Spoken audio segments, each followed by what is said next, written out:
Hi, this is Asa, and welcome to my audio experience.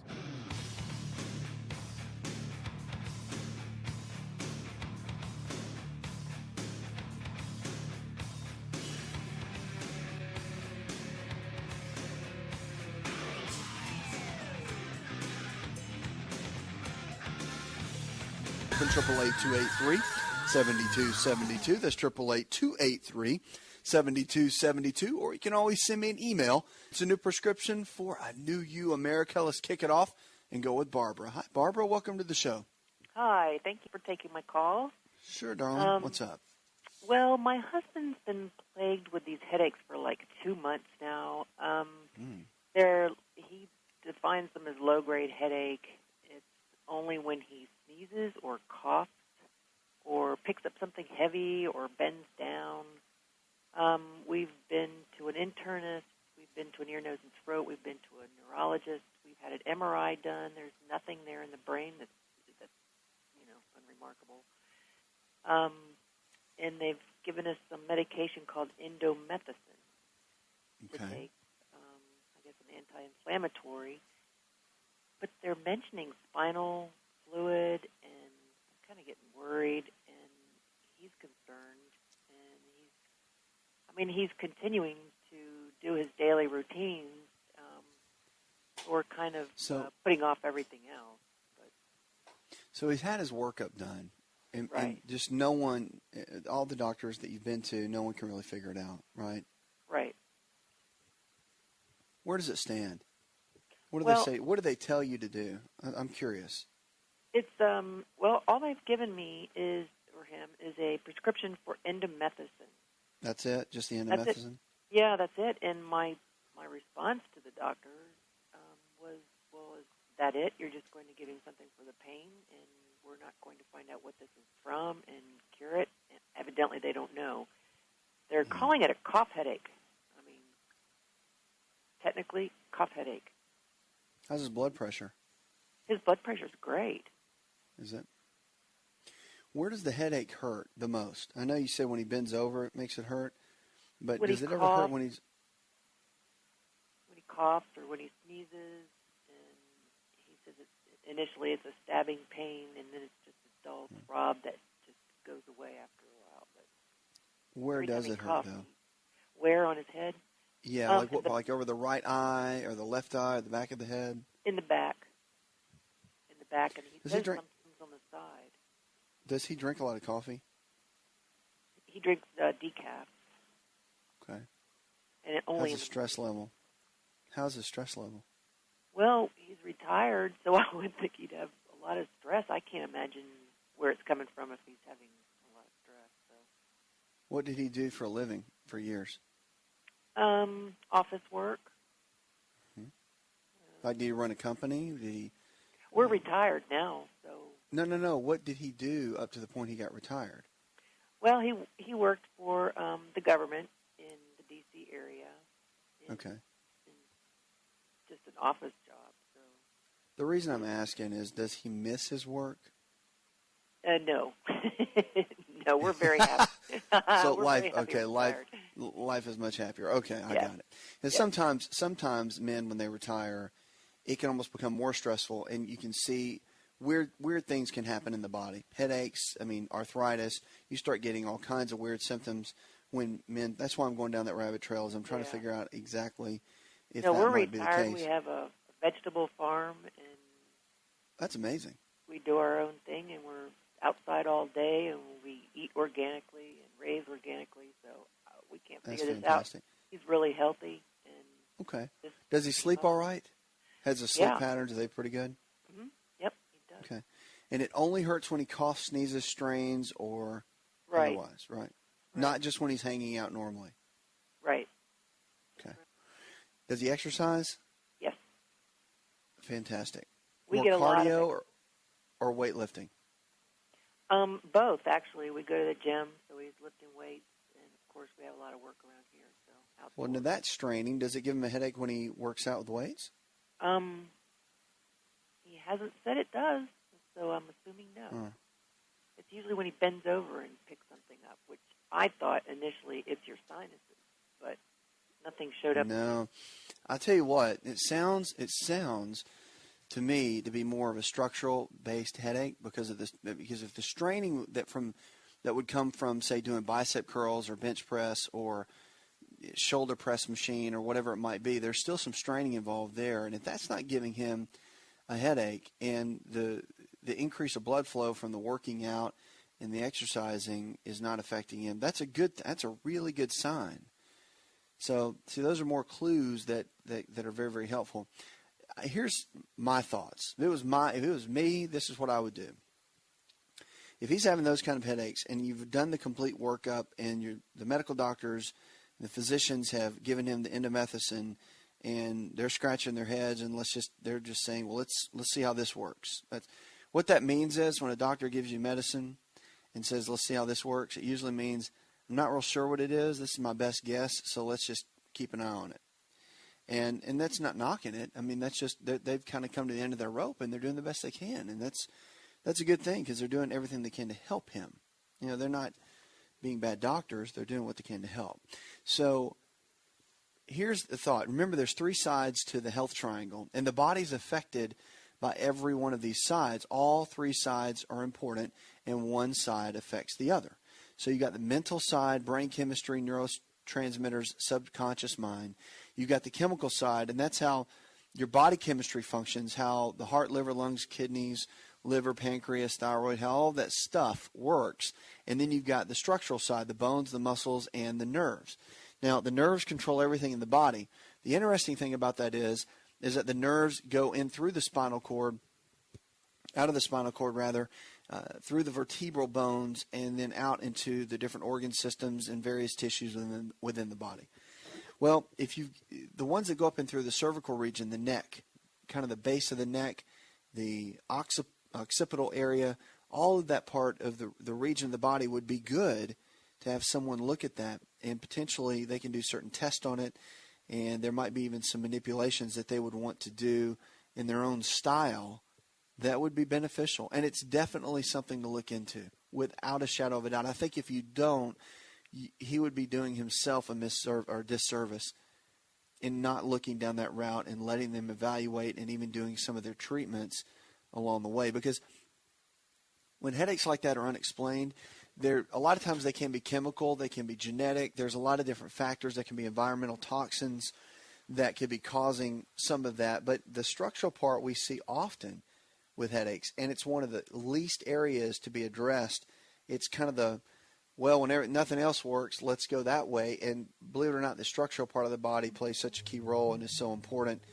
It's vital for someone to look at it in that regard. So all the horror stories you hear about with people getting hurt and injured, you have a better chance of being struck by lightning than that happening. So don't let that worry you. It's actually care that is very good and that he could really benefit from, I think. So take a peek at that. Get with a DO, Doctor of Osteopathic Medicine, and keep me posted. You can always call me back on 888-283-7272. That's 888-283-7272. You're listening to the best in healthy talk radio.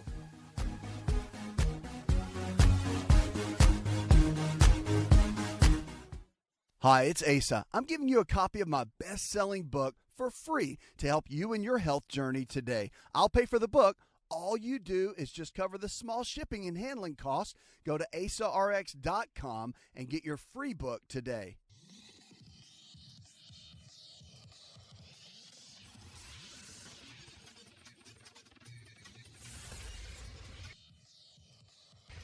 To find out more, connect with On Call Radio online at InShapeNetwork.com.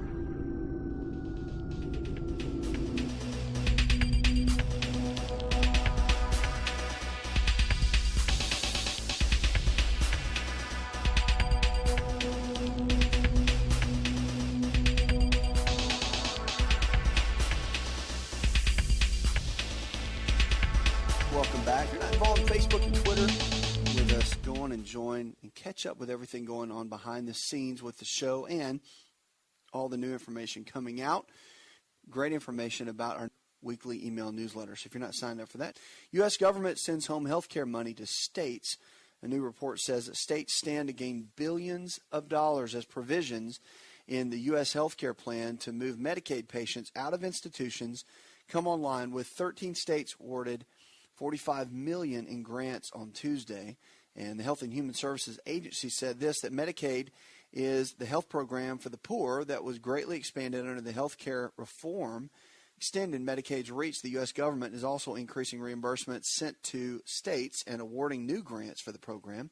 Still, most states are worried that they will not have enough money to administer many of the parts of the health care plan and are requesting waivers for implementing components they cannot afford under their stretched budgets. Now, many are also trying to block the law in federal courts, saying it usurps states and individuals' rights. Florida, which is leading a multi-state legal challenge to the law, was one of the 13 states awarded a grant to move the elderly people with disabilities and Medicaid recipients with mental illnesses from nursing homes and other institutions back into their homes or communities. The federal government said the grants will likely help 13,000 people. Massachusetts received the largest grant of $13.5 million, followed by Minnesota, which was awarded $13.4 million in the grants. Starting in October, states will also receive a 6% increase in the federal reimbursements for providing nurses and other home-based support to people on Medicaid. Through 2014, states could see a total of $3.7 billion in new funds to pay for attendants who help individuals with daily activities such as bathing, and also help move people by paying for utility deposits, rent, or household supplies. It's a great thing. Great thing for what they're doing with the elderly and people that are a little bit more challenged with their health care, to get them in better positions and with better care, more, I guess, care that is closer to home, so it doesn't feel so disconnected. 888-283-7272. Jason from Chicago writes in an email, which you can always send me. It says, my dad's 58 and he's just been diagnosed with congestive heart failure. Is it too late to help him? Never too late, Jason. That's the one thing. Realize that it's never too late to help someone. It's never too late for someone to get well. It's never too late for there to be a turnaround in someone's health. There can always be a change. But the key is making the right kind of choices every single day. Now, are there genetics that play a role? Yes. Is there some damage that probably has been done with congestive heart failure that's irreversible? Yes. But it's never too late. Never too late to help someone. Never too late to walk with a health challenge with someone. It's never too late. So my biggest encouragement for you is get him started on the basics. Make sure his diet is sound. Make sure the foods he's putting in his body very good. Make sure he can handle even the smallest amount of exercise, which his doctor probably doesn't want him to do too much, but at least make sure he's doing something. Drinking plenty of water, half his body weight in ounces of water every single day. So many things he can be doing to make sure that he has the optimal health that he can have. 888-283-7272. Let's go to Josh. Hey, Josh. Hey, doctor. Good to talk with you, man. I got a question.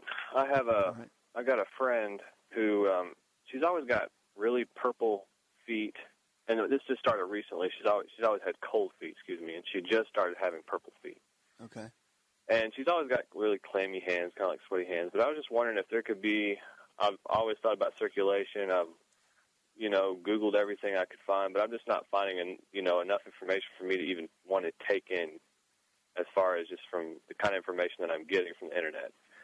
So I was just wondering if there was if you had an idea, or we could pinpoint of something, what that could be. What's her age? She's about 17. She's Mexican, and she lives in Tucson, Arizona. So it's really dry, hot. I don't know if that has anything to do with it.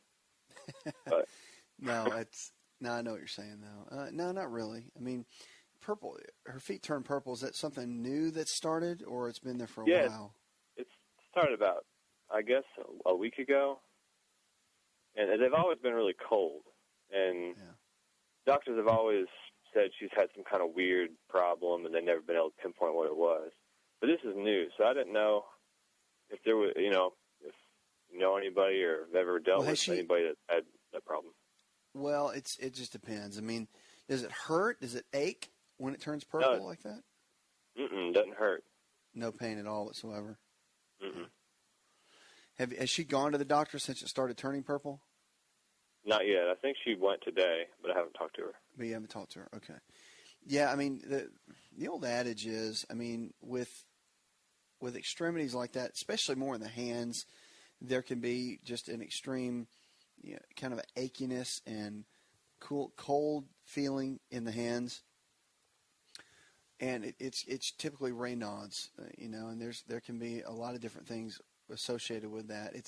But it's rarely seen in the feet. So for the feet to start turning colors, it could, obviously vascular, but if the doctors have looked at it and you don't know what they have said yet, I'd be curious to see, because, I mean, again, there's one thing to say, well, they're purple and they're cold, but they don't hurt and there's no achiness or no pain to it. You just need to be able to see that. And that's where going to the doctor's office and all that is really good. But when you have circulation issues like that, she could be deficient in some things. If it came on out of nowhere, I mean, granted, she may have always had cold extremities, but it could be several things. I mean, it could be everything from red blood cells being anemic. It could be, my goodness, there's so many things that it could be. With that, rutin is really good for vessel health, and if you've got anything weird going on, it's a supplement you get at a health food store, but it's rutin, R-U-T-I-N, can be very good. And, again, with vascular-related issues, simple things. It's the simple things, like CoQ10, all those kind of supplements are very good for vascular health, can help the extremities tremendously, especially if they're always cold. And the discoloration is where the doctor's opinion is going to come in. And I'd be curious to know. If you want to email me, you can shoot it to me. Thanks for the call. Did you know that you can listen to the Asa Rx audio experience on Spotify and Pandora? For all the ways to watch and listen, check out our show page at asarx.com/experience.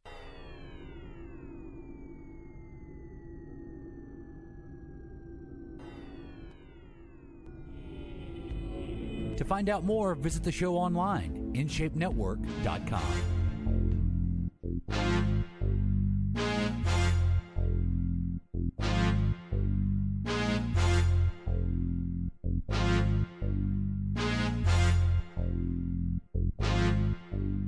Your health really is your greatest wealth. Do you view it that way?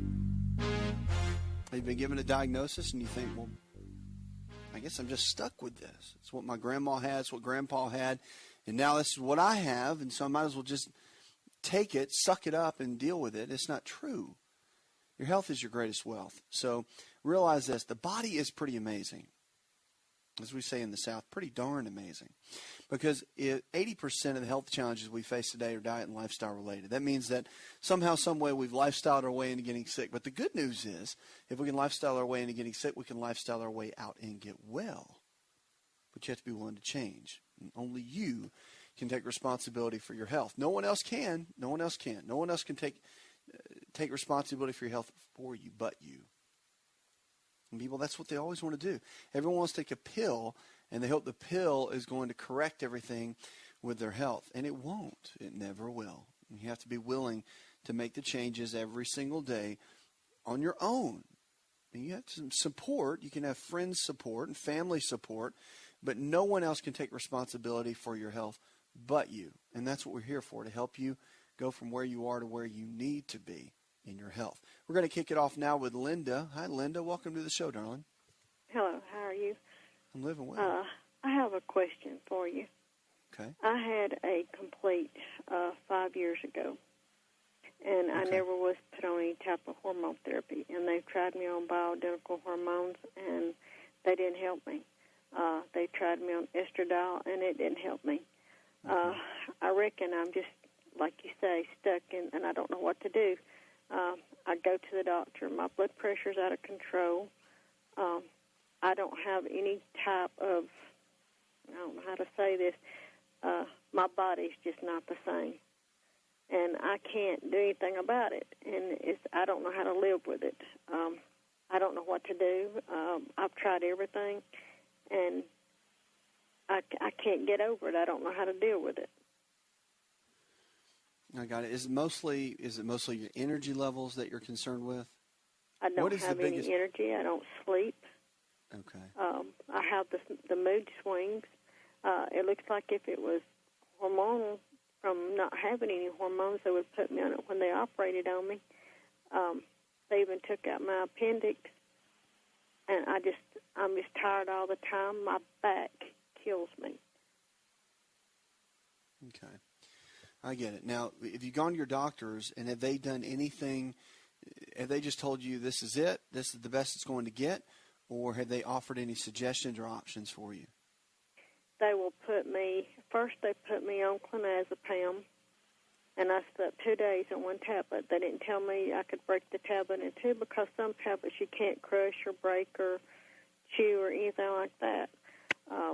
They put me, I brought myself off of it, and then they put me on Prozac, and I woke up one morning after I had took the largest dose that they had put me on, and I didn't even know who anybody else was, not alone myself. I said, I cannot take this, and it's not mixing with my blood pressure medicine. Sure. Well, after that, they had tried me on the estradiol patch. They tried me on Vidal, and they tried me on another type of pill, and it didn't help me.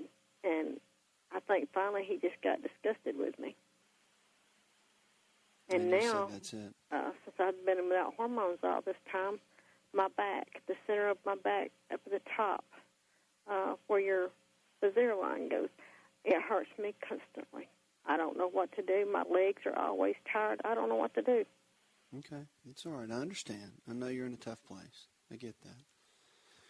Here's kind of the foundation. When you've gone through and had a complete, like you talked about, and you've had a hysterectomy, and all of these different changes are taking place in your body, you have to kind of step back and say, okay, what is working? It feels like everything's falling apart, but what is working? And what can I do to make some changes? Because if everything feels like it's falling apart, you don't feel good, you don't have energy, you ache, you hurt. I mean, I get that. Usually for breakfast I have bacon and eggs. I don't eat the bread. Okay. If I have a snack, I'll have a piece of fruit or something like that. And for dinner, I'll have a piece of, if I fry my meat, I fry it in canola oil without any flour or anything. And then I usually have a green vegetable or maybe a salad. I don't eat a lot of junk food. That's something I don't do. But and I drink tea, but I usually use Equal or Splenda in my tea. I don't eat a lot of sweets. But if they put me on a hormone, it's like I blow up overnight. Yeah, I got it. So I'm eating right. You are eating pretty well. Now, I'm gonna change a couple things based on what you said, but I am proud of you. It's not like you're eating a ton of junk food. Lunch you need to make sure that you include always at every meal. Let me just say this. You need a lean quality protein like chicken, fish, beef, or eggs. You need a low glycemic carbohydrate, fruits and vegetables, and you're doing that. And then you always need a good healthy fat. See, here's an issue too. Hormones in the body are, even though you've had a hysterectomy, your body still produces estrogen in the fat cells. So the body is pretty amazing, and it's quite resilient. So even though you remove parts from the body, it will compensate and can work very well in other areas.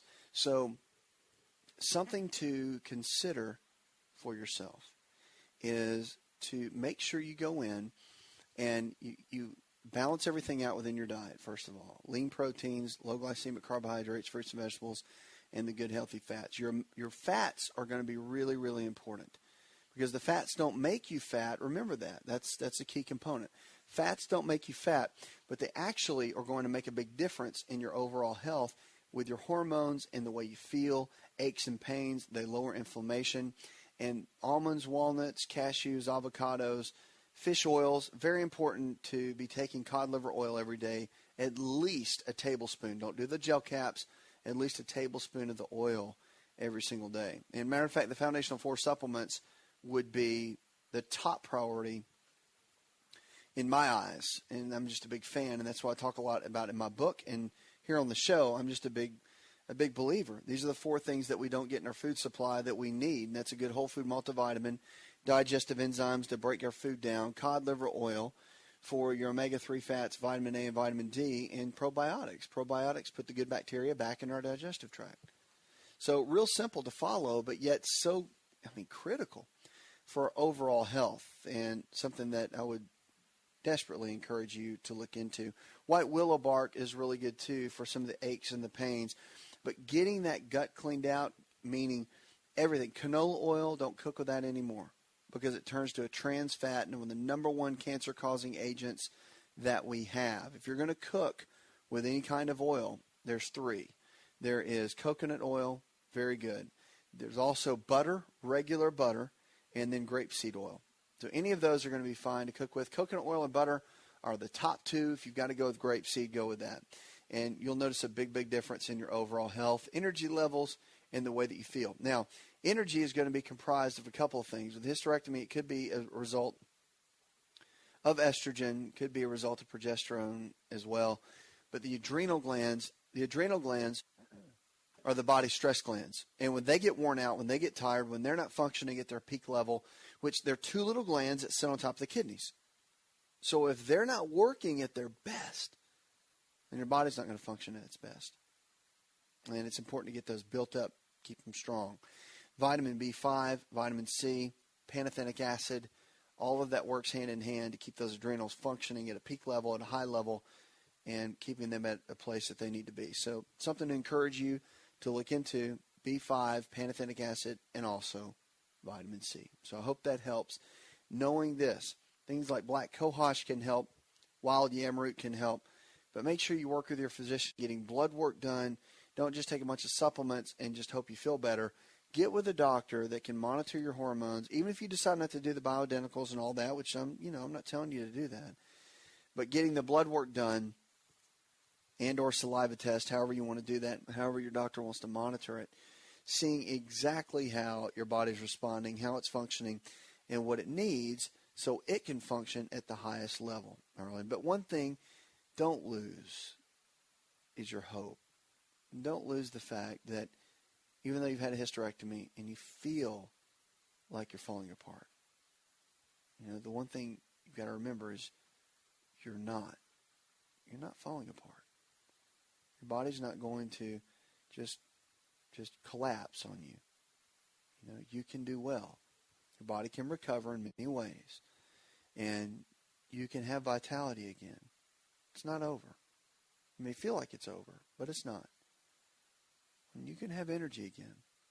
And, the goal here is to get Linda back. We need Linda to be the best Linda that Linda can be.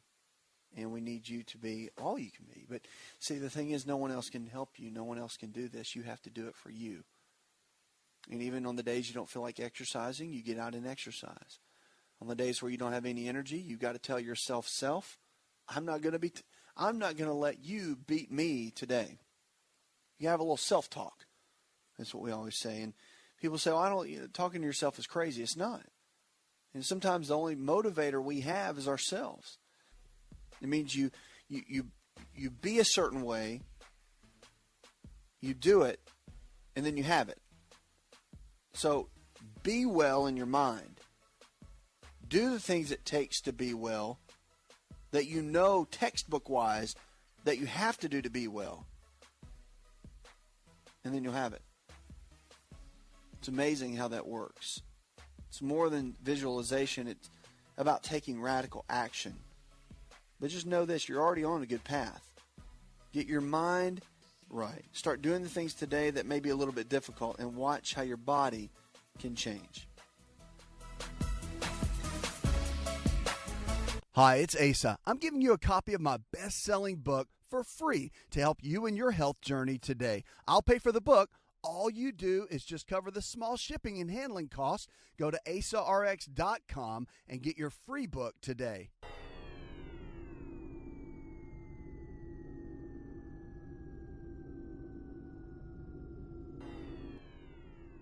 Connect with On Call Radio and watch On Call TV at InShapeNetwork.com.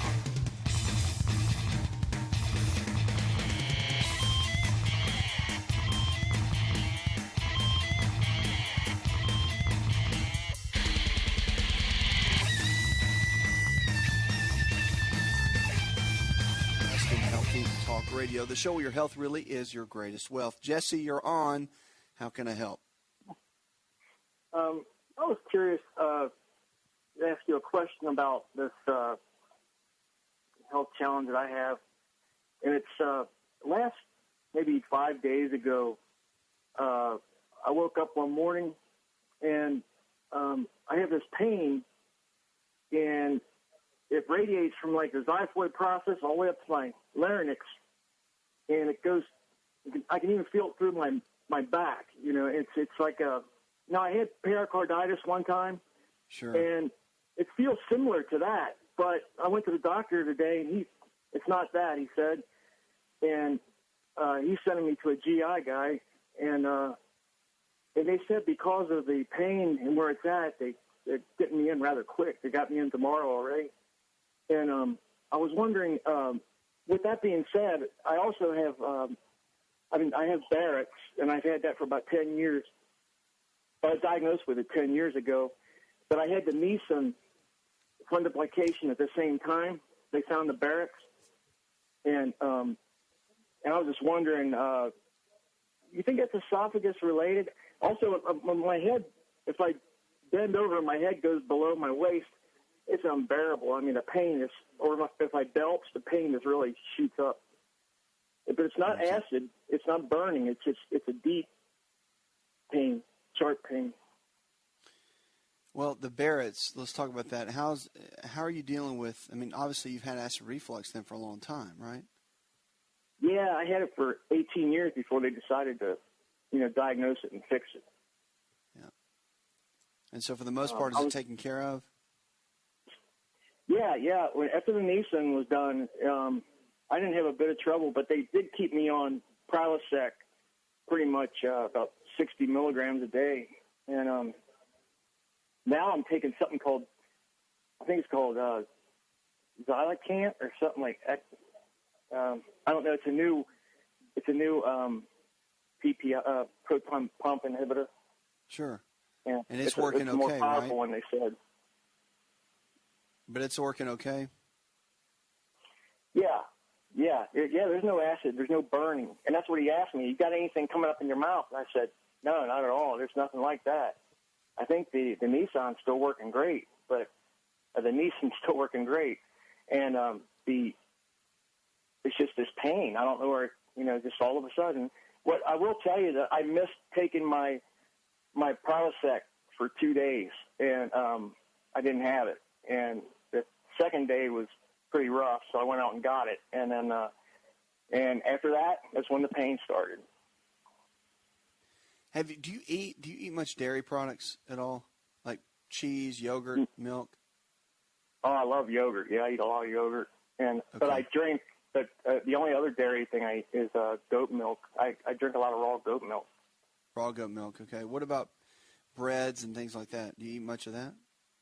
No. Pasta, bread. No, I stay away from bread. I used to work out hard, and I know about staying away from bread and pasta and that. And all that kind of thing. So what does your diet look like, breakfast, lunch, and dinner, typically?